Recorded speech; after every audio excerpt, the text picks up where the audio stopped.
These things, tin cans, you could argue these were the linchpin of our society, and we produce millions upon millions of them, and they are the most recycled object in the world. Something like 65% of these things get recycled. And we're not talking just about in industry, they're one of the most popular things to make stuff from.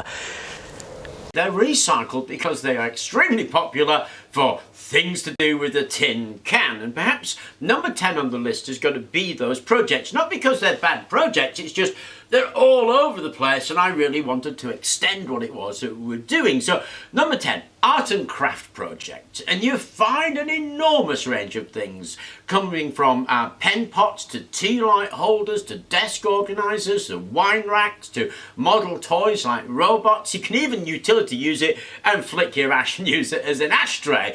There's just this massive range of art and craft projects that you can do with a humble tin can, pulled from the trash and given a quick wash. But like I say, I wanted to extend it a little bit into more of the things that we're interested in, or at least that I'm interested in, and that's those sort of energy generation motor style of things that you can do with a tin can. Now perhaps number 9 would be a boiler.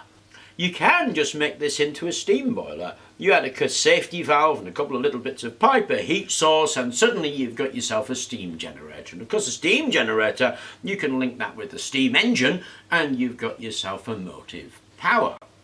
Number 8 on this list is going to be the rocket stove. You find a lot of people making alcohol stoves, rocket stoves out of these.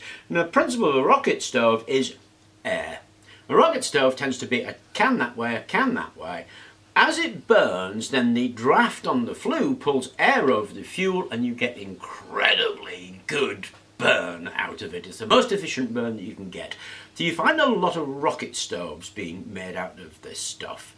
Number 7 is a steam engine itself. We talked about it being a boiler, but you can convert this into a hero engine incredibly easily. You punch a couple of holes here and here and you angle those holes, put a bit of water in, put a top on and heat it. And it will begin to rotate in the same way that the hero engine rotates.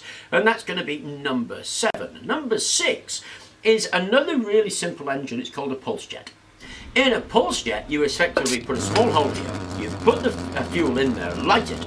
Now the fuel lights because it comes out as a vapour. As it burns, it pops back down and seems to extinguish, but it doesn't. It pops back down and then re-evaporates and you get this pop, pop, pop, pop, pop of it being a pulse jet. And of course that leads you immediately to the pop, pop boat that was made. That takes a little bit more construction, so it would be really an art and craft project, but you can make a pulse jet out of this really quite easily. Now, a fascinating thing I came across, and we've done it before when we've looked at EM's energy scavenging, because of course we live in a world surrounded by EM smog, and what people are doing is putting in Faraday cages in their houses to protect them from this smog. But what other people are doing is arranging antennas to collect that, and then you have a rectification circuit and you can use that to store the energy. Well, these things are called a cantenna. You can stick a wire in there and it becomes an antenna all of its own, and it can be used for energy scavenging. A brilliant use for a tin can. Number 4 on the list is moving a bit more to the engineering, because there's been an awful lot of Stirling engines produced from soda cans. They're actually quite trivial to make, in fact, and you can make one from bits of card and a few soda cans. But you can also use these things and make a tin can Stirling engine that works quite impressively. Number 3 is an electrostatic speaker. If we take a signal from some music, pop it through a high coil, so like a car coil for instance, it'll create a high voltage pulse.